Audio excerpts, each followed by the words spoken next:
Buenas tardes, jóvenes estudiantes. Les habla la doctora Silka Terrientes, profesora titular de Parasitología Médica para la clase de hoy. Esta es una diapositiva del volcán Kilauea en la isla de Hawái que está en actividad desde 1982. La clase de hoy corresponde a las filarias del hombre. Básicamente, estos son gusanos, pertenecen al filo Nematelmintes, clase Nematode de los gusanos redondos. Estos gusanos son transmitidos por dípteros que ingieren el estadio de microfilaria en la persona infectada. Para su mejor estudio, he dividido la filariasis o las filarias que afectan al hombre en tres grupos. Las que ocasionan filariasis linfática, en donde encontramos la Buchereria bancrofti, la Brugia malayi y la Brugia timori. Las que causan filariasis cutánea, en donde encontramos a la Onchocerca volvulus y la Loa loa, y aquellas que ocasionan filariasis visceral, como la Manzonella osardi, la Manzolena perstans y la Dirofilaria imitis.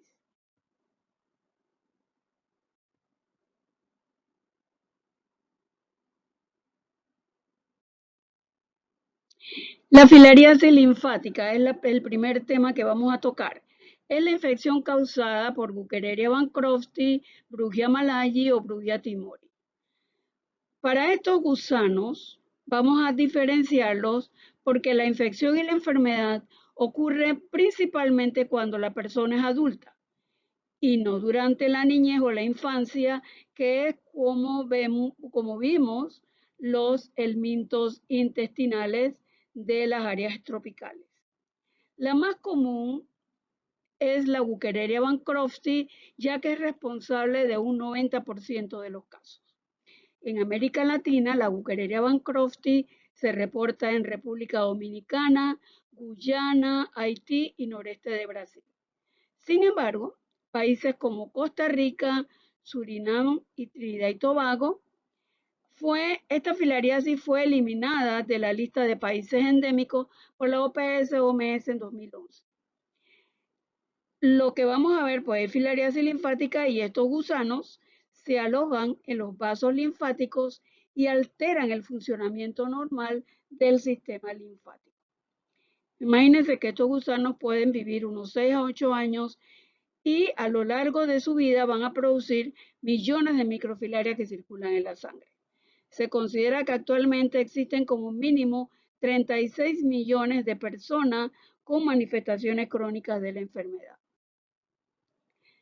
Estos gusanos, recuerden que son nematodes, el macho es más pequeño que la hembra. El macho de la Buchereria mide de 20 a 40 milímetros de largo, mientras que la hembra es mucho más larga, de 40 a 100 milímetros de largo. La hembra tiene una característica muy importante que es ovovivípara y ella pone huevos. Sin embargo, la larva emerge del útero como microfilaria y esta microfilaria se le llama también, o se le conoce también como estadio prelarvario. Los gusanos adultos habitan en los linfáticos aferentes, generalmente en los de extremidades inferiores, básicamente las piernas, extremidades superiores en los brazos y la genitalia masculina. Sin embargo, los que se reportan en la genitalia masculina son más comunes en los países africanos. Ahora podemos ver que una hembra puede liberar unas 10.000 microfilarias por día. Lo que se llama o corresponde a periodicidad, esto va a variar con la especie y también con la zona endémica. Por ejemplo, las microfilarias del Caribe en partes de América del Norte, Suráfrica y Asia son nocturnos. Sin embargo, las cepas del Pacífico Sur son subperiódicas diurnas. Esto es que mientras están presentes en la circulación periférica durante las 24 horas, el número de estas microfilarias es más abundante durante el día. Cuando las microfilarias salen de la circulación periférica, ellas se acumulan en los vasos pequeños de los pulmones. La evolución del fenómeno de periodicidad de las microfilarias varían con el aumento de la oportunidad para las microfilarias de ser ingeridas por el insecto vector en ciertas horas. Lo que significa es, recuerden, un parásito va a existir siempre y cuando encuentre el huésped susceptible adecuado. En este caso, las microfilarias, para que puedan continuar su ciclo, las microfilarias de Buchereria bancrofti, para que puedan continuar su ciclo, deben ser ingeridas por el insecto vector. Si el insecto vector pica durante la noche, las microfilarias van a ser más abundantes en la noche y por eso se les llama de periodicidad nocturna. Por ejemplo, las microfilarias nocturnas, el vector es Culex fatigans, mientras que el vector para la cepa subperiódica diurna es el mosquito diurno Aedes polynensis. Bueno, como les dije, estos mosquitos se infectan con microfilarias cuando ingieren sangre de una persona infectada. Después que ellos ingieren la sangre por la hembra del mosquito Culex, Anopheles, Aedes y en algunas ocasiones también el género Mansonia, las microfilarias se van a liberar de su cubierta al cabo de 24 horas y van a llegar a la musculatura torácica. En esta musculatura torácica, ellos van a cambiar, recuerde que las microfilarias es un estadio prelarvario, van a transformarse en larvas rhabditoides que le llaman salchichoides porque tienen una forma gruesa como de salchicha.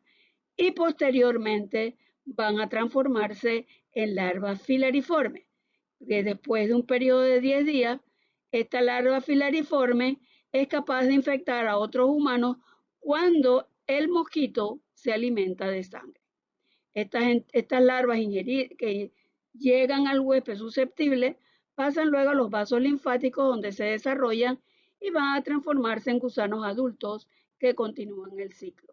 El macho fertiliza a la hembra y la hembra empieza la postura de las microfilarias que van a alcanzar una concentración máxima entre las 10 de la noche y 2 de la mañana. La Buchereria bancrofti, como les indiqué, es transmitida principalmente por mosquitos Culex, que es muy extendido en zonas urbanas y semiurbanas. El anófeles generalmente es vector en zonas rurales y el Aedes predomina en las islas del Pacífico Sur. Así que cuando entran las larvas filariformes al hombre, como les indiqué, ellos van a madurar en los vasos linfáticos. Y allí en estos vasos linfáticos la hembra empieza la postura de microfilaria. Solo que durante la noche la Buchereria tiene periodicidad nocturna. Durante la noche estas microfilarias se van a ubicar en sangre periférica, pero durante el día ellas van a estar mayormente en los pulmones. Así que en la noche, cuando las microfilarias están en sangre periférica, van a ser ingeridas por mosquitos cuando estos se van a alimentar de sangre.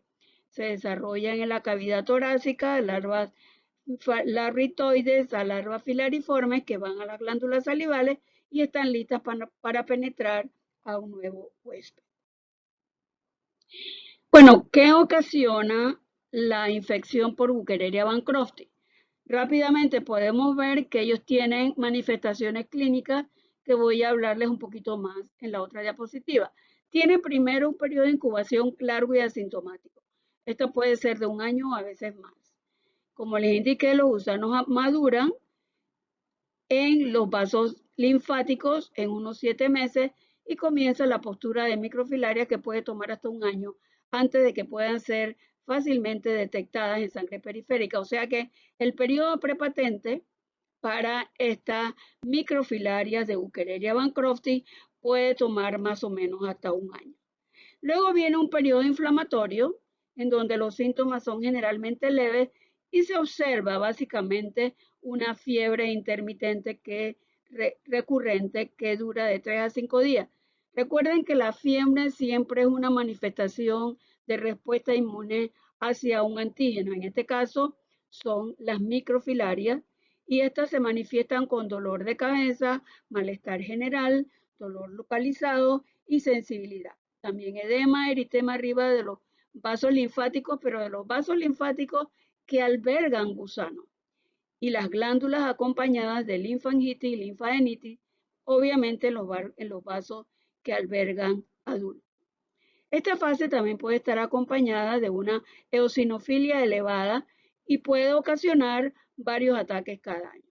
Y por último tenemos entonces la fase crónica, que es la fase obstructiva, que puede tomar unos 10 a 15 años para desarrollarse siguiendo repetidos ataques de adenolinfangitis con daño progresivo residual en personas expuestas a infecciones repetidas.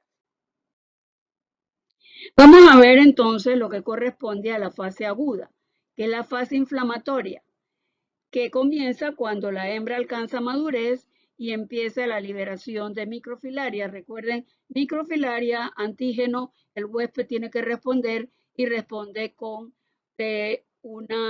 primero con fiebre y luego entonces que es básicamente una respuesta alérgica a los productos de gusanos adultos y moribundos degenerados y se caracteriza por una intensa inflamación en los vasos que albergan los gusanos adultos. Las primeras manifestaciones de tipo inflamatorio se le conoce como linfangitis y linfadenitis. Aquí tenemos una señora que tiene ya las manifestaciones de linfangitis y linfadenitis. Cuando vemos en un corte transversal de vasos linfáticos, podemos observar entonces aquí la respuesta en donde puede haber una eosinofilia elevada. Hay una infiltración de células plasmáticas, eosinófilos y macrófagos alrededor del vaso afectado. Aquí podemos ver incluso cortes transversales de varios gusanos adultos. Y lo que se llama adenolinfangitis no es sino cuando se adiciona una infección bacteriana de tipo secundario a la fase inflamatoria. Entonces, ¿qué ocurre? Los gusanos van a estar en los vasos linfáticos. Ellos van a estar ocasionando ataques inflamatorios repetidamente y se forma una hiperplasia del endotelio y además infiltración celular. Fíjense, este es el vaso linfático que alberga linfa. O sea, el vaso linfático tiene capacidad para albergar la linfa. Pero si a esta linfa se le adicionan los gusanos, obviamente el vaso linfático va a exceder su capacidad y por ende entonces los vasos linfáticos se van a dilatar y se van a romper. Y este goteo de linfa va a caer en el tejido adyacente. Si esta linfa se descarga en el tracto urinario, se produce entonces una orina con apariencia quilosa y lechosa que se llama quiluria. Aquí pueden ver una foto de un ejemplo de una orina con quiluria. En la fase crónica se presenta el linfedema, que corresponde a la tumefacción de tejido por el goteo crónico de líquido con alto contenido de proteína. Recuerden, si esto va a continuar mientras están los gusanos allí, este continuo goteo que va a dilatar y que va a romper los vasos linfáticos va a estar permitiendo que la linfa caiga en el tejido adyacente una y otra vez. Esto ocurre primariamente en los miembros inferiores y es más visto en mujeres. También puede ocurrir hidroceles escrotal o tumefacción, que es la manifestación más común de filariasis clínica en hombres. Y el quilocele es debido a la acumulación de fluido después de la ruptura de vasos linfáticos en la cavidad escrotal. Recuerden, vaso linfático es para albergar linfa. Si se adicionan gusanos, obviamente esto va a ocasionar un derrame linfático al tejido adyacente. Y luego la última fase sería la obstructiva, que es la elefantiasis. Aquí resulta el engrosamiento y endurecimiento de la piel. los vasos linfáticos que albergan gusanos no van a estar funcionales, se vuelven fibrosos y los nódulos eventualmente calcifican. En América Latina, la elefantiasis tiende a estar restringida a las piernas sin envolvimiento de la genitalia masculina, que como les dije, es más común en países africanos. Lo que ocurre en esta fase obstructiva, recuerden que ya los tejidos alrededor de los vasos linfáticos, que van a estar dañados prácticamente, los vasos linfáticos no van a funcionar y ya en esta fase ya es difícil hacer una mejoría de esta situación. Se puede hacer mejoría cuando está en la fase inflamatoria, pero en la fase obstructiva ya los tejidos están muy comprometidos.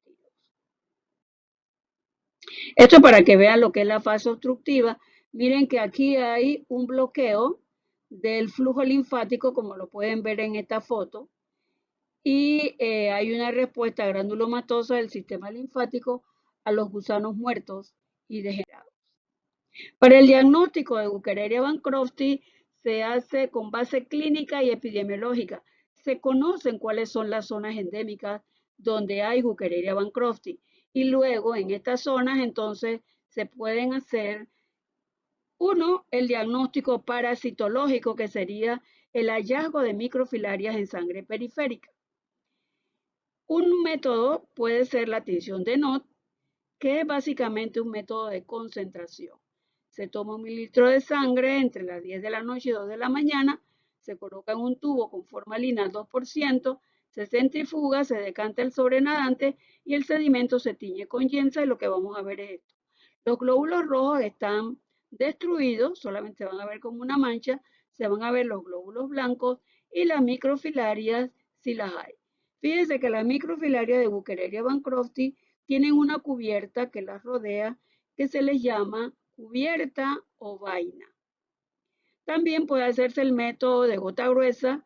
Se recogen unas gotas gruesas del paciente y se hace en un portaobjeto, se deja secar, se adiciona tinción de Giemsa y ahí se podrían ver las microfilarias.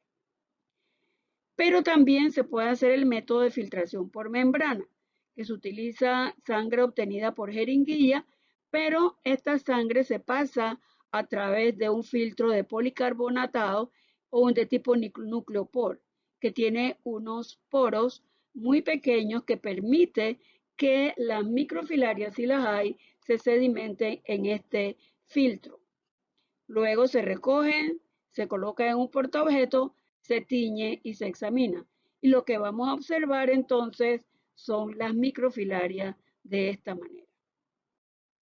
Luego tenemos los métodos indirectos. Recuerden, los métodos directos serían observaciones del parásito, métodos parasitológicos.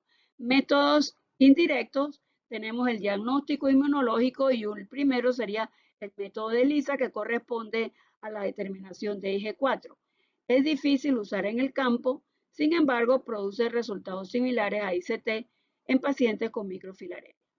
Y luego la prueba que es más recomendada es la prueba de inmunocromatografía o ICT, que es una prueba rápida de tarjeta para la detección de antígenos de Buergeria bancrofti que circula en sangre de infectados. Su sensibilidad es de 100% en los pacientes con microfilaremia. Se puede usar sangre capilar del dedo, o suero, o plasma, en pacientes que no hayan recibido tratamiento. Esta tarjeta contiene un anticuerpo policlonal acoplado a oro coloidal. El anticuerpo marcado y el antígeno de filaria, si está presente en el caso de que la persona esté positiva, fluye hacia el borde de la tarjeta a través de una tirilla de nitrotecelulosa. Cuando se forma el antígeno, el complejo antígeno-anticuerpo, se concentra el conjugado marcado y se forma entonces una línea rosada. De tal manera que esta técnica no tiene mayor problema y puede hacerse en el campo. Se pueden llevar las tirillas para las áreas en donde hay las áreas epidemiológicas. Los sueros positivos pueden identificarse, imagínense, en 5 minutos, pero la sensibilidad de la prueba puede mejorarse si esta tirilla se puede leer después de 15 minutos. Aquí hay un resumen de las diferentes técnicas. Yo les hablé de la gota gruesa y les hablé de filtración a membrana, que son métodos parasitológicos, tienen más o menos una sensibilidad y especificidad moderada. La gota gruesa obviamente es muy barata, la filtración de membrana precio moderado. Los que tenemos aquí con detección de DNA y serología de anticuerpos tienen una sensibilidad y especificidad moderada, pero tienen una dificultad técnica de moderada a grande. El costo puede ser costoso estos métodos. Sin embargo, tenemos el método de ELISA que les mencioné, es compatible los resultados con la ICT, con la diferencia de que tiene mayor dificultad técnica y tiene más costo. La ICT o la inmunocromatografía tiene poca dificultad técnica, se lee en 5 minutos, en 5 a 15 minutos y tiene un costo bastante moderado. Así que esta es la técnica que se recomienda, además de algo muy importante. Para la gota gruesa y filtración de membrana se requiere la toma de muestra entre 10 de la noche y 2 de la mañana. Para la ICT se puede tomar muestra en cualquier momento del día, debido a que detecta cantidades pequeñas de antígenos circulantes. Para la prevención y el control, la filaremia patente se detecta primariamente en niños de 5 a 10 años que viven en zonas endémicas. La prevalencia de la infección confirmada microscópicamente gradualmente aumenta hasta la edad de 30 a 40 años. Recuerden que las personas pueden vivir en zonas endémicas, pueden adquirir la infección en la juventud, pero no se van a manifestar los síntomas, sino más o menos cuando ya tienen 30 a 40 años. La filariasis linfática puede eliminarse cuando se interrumpe la propagación de la infección mediante la administración de quimioprofilaxis. La OMS recomienda administrar una dosis anual de fármacos. Los que recomienda son ivermectina más albendazol a toda la población en riesgo. Los fármacos utilizados tienen un efecto limitado sobre los parásitos adultos, pero reducen significativamente la densidad de microfilarias en la sangre y evitan la propagación de los parásitos a los mosquitos. Fíjense que esta ivermectina y albendazol prácticamente no hace efecto en los gusanos adultos, sino las microfilarias. Por ende, esta administración de fármacos debe repetirse por lo menos 1 a 2 veces al año, dependiendo de la intensidad de endemicidad en la zona endémica. La lucha contra el mosquito vector es una estrategia complementaria que es apoyada por la OMS y se utiliza para limitar la propagación de filariasis linfática con otras infecciones transmitidas por mosquitos. La transmisión de filariasis linfática en una comunidad se influencia por el número de personas infectadas, o sea, la prevalencia, la densidad de microfilarias en sangre, la densidad de mosquitos vectores en la zona, características del vector, o sea, la avidez con que el vector se alimenta, la frecuencia del contacto humano-vector. Los gusanos adultos pueden permanecer viables por años y, como les indiqué, se necesita realizar varias rondas de administración masiva de droga. Se utiliza una dosis de una combinación de albendazol con ivermectin. Por lo menos 5 rondas son recomendadas para reducir infecciones en la comunidad a niveles bajo el cual los mosquitos no son capaces de diseminar los parásitos de persona a persona y que nuevas infecciones puedan ser prevenidas. La oncocerca volvulus se reconoce también como ceguera de los ríos y enfermedad de roble. Se encuentra en África y a través de América Latina. La oncocercosis es la mayor causa de ceguera en el subsahara africano, afectando más del 50% de los habitantes de pueblos y villas de zonas endémicas. Se considera que por lo menos hay 1 millón de personas infectadas con oncocerca volvulus. Y la transmisión se hace a través de un insecto vector que le llaman mosca negra, que es del género Simulium.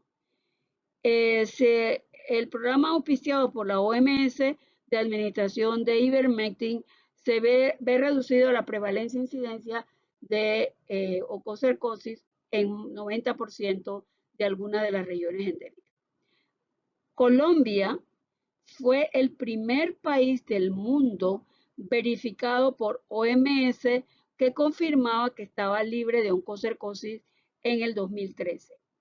En julio del 2016, Guatemala se convirtió en el cuarto país del mundo después de Colombia. Ecuador lo hizo en el 2014 y México lo hizo en el 2015 como verificado libre de oncocercosis. De haber aplicado con éxito durante decenios las actividades de eliminación de la enfermedad. El ciclo de vida es un poco diferente del que vimos de Buchereria. Este ciclo de vida comenzando que es transmitido a través de una mosca, los simúlidos, que se infectan con las microfilarias mientras se alimentan de sangre de la persona infectada. Va a tomar las microfilarias y en la cavidad torácica se van a desarrollar las larvas rhabditoides tipo salchichoides y luego las larvas filariformes que se van a ubicar en la probóscide y van a inocular estas larvas filariformes cuando se alimentan de sangre. De ahí que van a entrar entonces con la picada del simulio. ¿Qué sucede? Estas larvas filariformes, llegan, pero ellas no se van a ningún lado. Donde el simulio las dejó a través de la picada, allí mismo se desarrollan los gusanos adultos. Invaden los gusanos inmaduros, o sea, las larvas filariformes, invaden el tejido subcutáneo con la ayuda de una proteasa y aquí mismo se ubican. Entonces, aquí se van a transformar en gusanos adultos, hembra y macho, y luego la hembra empieza la producción de microfilarias. Una hembra puede producir millones de microfilarias durante su vida, unas 700 microfilarias por día. Imagínense por 8 o 10 años. Aquí está entonces el ciclo de vida. Tenemos las larvas filariformes que entran por la picada del simulio, los gusanos maduros en el tejido celular subcutáneo, o sea, la larva filariforme que es inoculada, se desarrolla a gusanos hembra y macho adultos. La hembra empieza, después de ser fertilizada por el macho, empieza la postura de las microfilarias. Pero como les dije, este gusano tiene un ciclo diferente porque los gusanos adultos se quedan en el lugar y ahí se desarrollan como gusanos adultos. Pero las microfilarias van a migrar a través de la piel. Ellas pueden migrar a diferentes localizaciones. De allí, pues, que pueden migrar, por ejemplo, a los ojos y causar ceguera, o pueden quedarse alrededor de las áreas donde están los gusanos adultos. Y ellas pueden incluso moverse para que cuando el simulio vaya a alimentarse de sangre, puedan irse y continuar su ciclo de vida. Los gusanos adultos viven entre 8 a 15 años, son encontrados en nódulos subcutáneos y estos nódulos subcutáneos se llaman oncocercomas, que van a estar ubicados en el subcutáneo conectivo y visceral de los humanos. Estos nódulos están compuestos de una cápsula fibrosa, que es un infiltrado celular inflamatorio, y muchos gusanos adultos enrollados. Puede haber de uno a varios gusanos enrollados. Estos van a producir por una respuesta inflamatoria a los gusanos. O sea, el huésped produce una respuesta inflamatoria. Y después que las microfilarias son puestas por las hembras, la ruptura de la cubierta de los huevos y las microfilarias desnudas migran a los linfáticos o generalmente al tejido conectivo de la piel y los ojos. Se evidencian más hembras que machos en los nódulos y estos gusanos pueden vivir hasta 14 años. Fíjense que aquí hay un corte transversal que tiene varios gusanos aquí. Incluso pueden tener aquí hembras que se pueden diferenciar por la presencia de huevos. Estos serían machos. En África, los nódulos subcutáneos se localizan comúnmente en el tronco, en el área de las caderas o extremidades inferiores. En América del Sur, Venezuela y Brasil, los nódulos van a ser encontrados frecuentemente en los hombros y la cabeza, como lo pueden ver en este caso.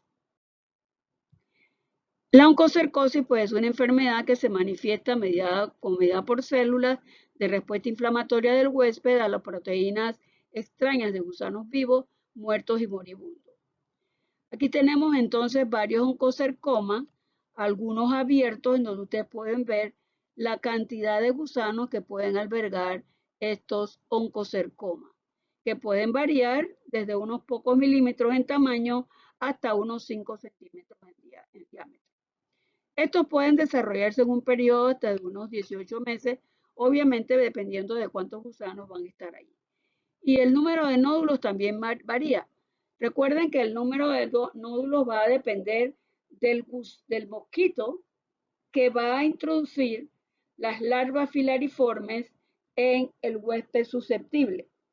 Recuerden que cuando ellos inoculan las larvas filariformes, esas larvas filariformes allí mismo donde se ubican desarrollan gusanos adultos.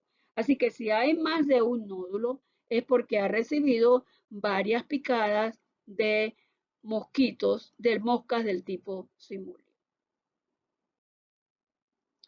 Pueden presentarse una infección leve cuando hay menos de 5 nódulos por individuo y la infección moderada a severa cuando hay más de 10 o más nódulos, con muchos en la región de la cabeza y cuello que producen síntomas más serios y numerosos. El envolvimiento de la piel se caracteriza por un intenso prurito, lo que se conoce como la oncodermatitis, que es intenso y es molesto. Está asociado con erupciones consistentes de pápulas pequeñas, circulares y elevadas de 1 a 3 milímetros en diámetro. O sea, esto causa una extensa picazón o prurito. Recuerden que cada oncocercoma puede tener muchos gusanos. Imagínense que cada uno de estos gusanos, los gusanos adultos, tienen una cubierta que es muy antigénica y que obviamente va a inducir al huésped a producir una respuesta inmune, que en muchos casos pues, puede ser muy notoria, como es la oncodermatitis o el intenso prurito. En la piel blanca, las pápulas son rojizas, pero en la piel negra pueden verse como chocolate oscuro. En las áreas afectadas de la piel se tornan edematosas y engrosadas y pueden perder su elasticidad. Aquí tenemos varios ejemplos. La piel se atrofia con el tiempo y adquiere apariencia arrugada. También puede ocurrir una depigmentación, como en este caso. Aquí podemos observar varios oncocercomas, pero la piel está depigmentada. En algunas regiones se le conoce como piel de leopardo. Fíjense que aquí está como piel arrugada. Aquí pueden ver la piel arrugada y pueden ver varios oncocercomas. También hay una manifestación que se llama SOUDA, que es una forma inusual de oncocercosis en los infectados de Yemen, que está ubicado en la península arábica, que difieren de la forma en los africanos. Ellos van a presentar una inflamación del color en la piel oscura, pruritos, cambios papulares en la piel que usualmente están limitados a una pierna o menos usual a un brazo y nódulos linfáticos regionales inflamados. También la oncocerca volvulus se caracteriza por el hecho de ocasionar lesiones oculares, que son el resultado de la respuesta inmune del huésped a las microfilarias. Las microfilarias pueden invadir la córnea, causando inflamación de la esclera, córnea, iris y retina. Sigue la formación de tejido fibroso guiando a la disminución de la visión o ceguera total. Pueden comenzar, por ejemplo, con una fotofobia, como es el caso de este niño, pero estos cambios oftálmicos son graduales y requieren de 7 a 9 años para desarrollarse. Todas las partes del ojo son afectadas en infecciones crónicas de larga duración. Inicialmente puede haber una conjuntivitis, lacrimeo y fotofobia, una reacción análoga a la dermatitis en respuesta a las microfilarias muertas. O sea, la producción de antígenos de estos gusanos es extrema entre más gusanos hay en cada oncocercoma y en el número de oncocercomas que haya en esa persona. Entonces, en el caso aquí de la ceguera o de las lesiones oculares, la córnea en este tiempo revela lesiones puntuales de queratitis. Ya este señor ya tiene los dos ojos afectados. Fíjense la reacción tisular que llaman hojuelas blancas, que tiene apariencia pues de una opacidad.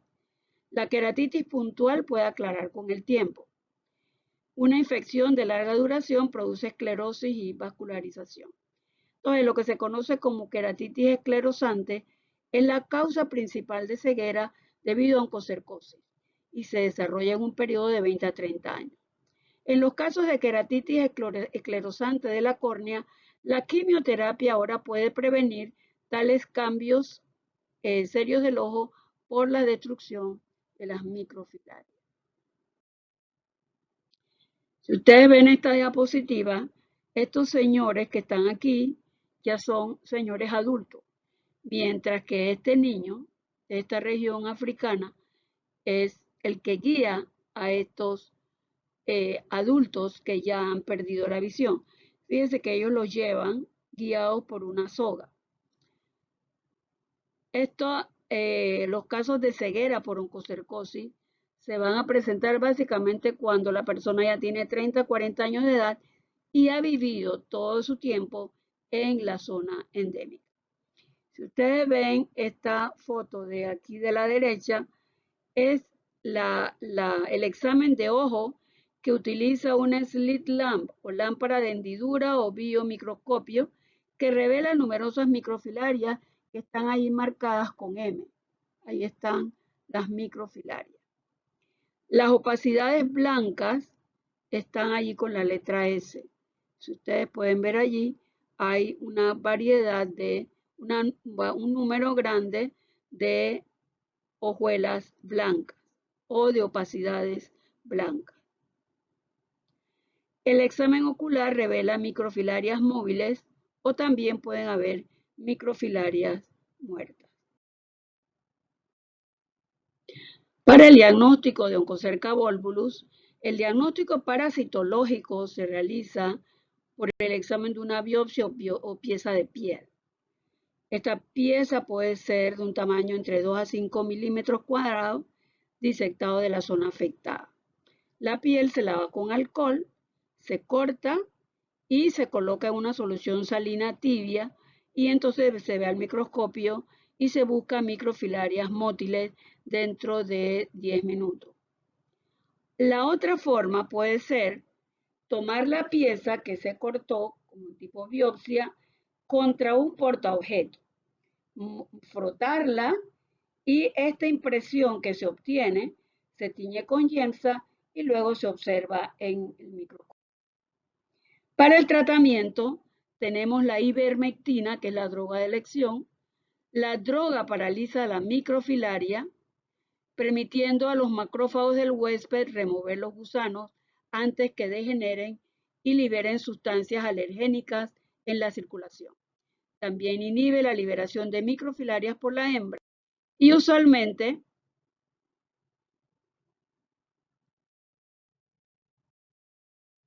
una sola dosis puede ser suficiente. Lo que quería mencionarles además es el hecho de que la ivermectina no funciona bien para los gusanos adultos. Por ende, el tratamiento tiene que ser repetido varias veces para que tenga eficiencia en la destrucción de las microfilarias, o sea que cada vez que la hembra ponga sus microfilarias, el ivermectin pueda actuar sobre las microfilarias. En América Latina se hace también la remoción quirúrgica de los nódulos palpables subcutáneos o la nodulectomía, como la que vemos aquí, que han guiado una resolución exitosa de la infección en algunos casos. La ivermectina no tiene efecto, como les dije, sobre los gusanos adultos. Fíjense que ustedes recuerdan la diapositiva que les mostré, en donde los gusanos estaban encapsulados en el nódulo, por lo que hay que repetir la dosis para suprimir la liberación de microfilaria y el prurito, obviamente, que se ocasiona por efectos de tener estos gusanos en la piel. El efecto tóxico radica en la habilidad de aumentar la carga antigénica debido a parásitos muertos y moribundos que ocasionan fiebre y prurito. El simulium, que es el vector de la oncocerca, se cría en aguas de rápido movimiento de corrientes montañosas en África y en América, donde hay cultivo de café, y pueden tener una capacidad de vuelo de distancias largas. Con el tratamiento de las aguas de los ríos, de corrientes, con insecticidas, se ha reducido la transmisión en áreas endémicas. Lo que se conoce comúnmente como ceguera de los ríos es el nombre común para oncocercosis como resultado de la frecuencia de la ceguera en personas que viven en ribera de ríos o corrientes de agua. Esto es una foto para mostrarles que la gente que vive cerca de los ríos, en donde hay simúlidos, obviamente pueden ser susceptibles a una transmisión de oncocerca volvo. Hay otras filarias que yo les mencioné, las filarias viscerales. Una de ellas es la Manzonella osardi. Esta infección se presenta desde la península de Yucatán, en México, hasta el norte de Argentina y las Antillas, en América Central y en el sur y en el Caribe, especialmente en Haití. Incluso fue reportada también en Panamá, en la zona de la comarca Cunayala con Darién. En zonas endémicas, hasta un 70% de la población puede albergar microfilaria circulante. Los gusanos adultos se van a localizar en el tejido adiposo visceral, también en el peritoneo o cavidad torácica y los linfáticos. Las microfilarias no son periódicas y se pueden encontrar en sangre periférica. Y aquí pueden ver ustedes un frotis con una tinción de NOT en donde podemos ver las microfilarias de Manzonella osardi. El vector es un culicoides que introduce la larva filariforme a la persona susceptible. Sin embargo, esta infección va a producir síntomas básicamente de tipo alérgico, como urticaria y linfadenopatía, aunque usualmente puede resultar en una eosinofilia que no presenta síntomas. La infección ha sido implicada como una posible causa de artritis crónica. Luego está la Manzonella streptocerca, que no se reporta ya en América. Se reporta básicamente en África Central y Occidental. Puede causar edema cutáneo y engrosamiento de la piel, máculas hipopigmentadas, prurito y pápula. Los nematodos adultos y las microfilarias que no tienen cutícula, al igual que la Manzonella osardi, se albergan en la piel como en los casos de oncocercosis. Luego tenemos la loa loa, que este adulto normalmente migra a través del tejido subcutáneo. Esta filaria únicamente se reporta en África. Aquí en Panamá se reportó en una sola ocasión, hace como 20 años atrás, en una señora que era diplomática, que venía del continente africano con su esposo. Ella fue al hospital que había en la zona del canal. Ella reportó de que tenía un movimiento de algo en el ojo. El médico le dijo que se sentara y que cuando ella sintiera ese movimiento, que le informara, y así pudieron observar entonces la loa loa en esta señora. La migración no es dolorosa y algunas veces no se presenta, aunque los gusanos pasen sobre el puente de la nariz o a través de la conjuntiva del ojo. El hecho de que no sea dolorosa no significa que los pacientes no lo sientan. Como les dije, esta señora se dio cuenta que tenía algo que le molestaba en el ojo. Y aquí tenemos entonces el resumen de las filarias humanas más importantes. Tenemos primero la Wuchereria bancrofti, que se reporta en el África subsahariana, sudeste asiático, India, Islas Pacífico y algunos focos en Latinoamérica que ya les indiqué. Y que los vectores son Culex, Anopheles, Aedes y también podría ser en algunos casos Mansonia. Tienen periodicidad nocturna y hay formas subperiódicas diurnas en las islas del Pacífico Sur y en la isla de Andamán y Nicobar, en India. Luego tenemos Onchocerca volvulus, que se encuentra en África, en Yemen y algunos focos en Sudamérica. Transmitida a través de simulio, no tiene periodicidad. La Manzonella osardi, que se reporta en América Central y del Sur, transmitida por culicoides, no tiene periodicidad. Y el Dracunculus medinensis, comúnmente conocida como la enfermedad del gusano de Guinea, es una enfermedad parasitaria invalidante que está a punto de ser erradicada.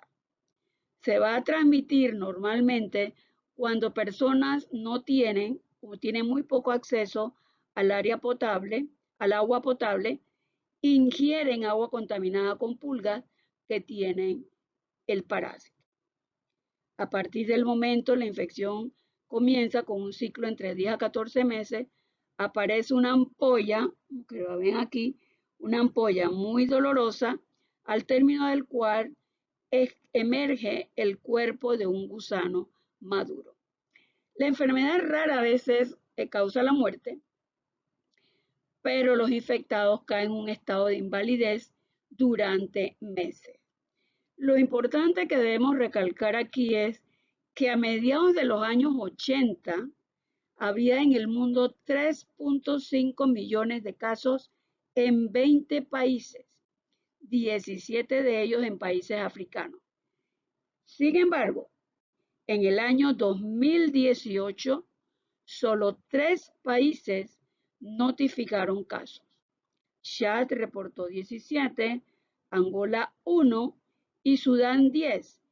Y a su vez reportó haber logrado interrumpir la transmisión de la enfermedad. O sea que esos casos hasta ahí llegaban porque ya no había más transmisión.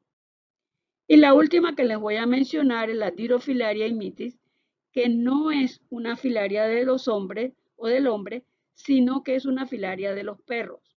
Esta filaria se localiza en el corazón de los perros infectados, pero puede ser un parásito accidental de los pulmones en humanos donde produce nódulos solitarios. Hay otra especie de Dirofilaria que también puede infectar al hombre y puede ocasionar lesiones cutáneas. Estas filarias se las menciono porque como es una filaria que puede obtenerse muy fácilmente de perros que producen una gran cantidad, se utiliza básicamente para la preparación de antígenos que vayan a detectar infección en humanos, porque tienen antígenos comunes.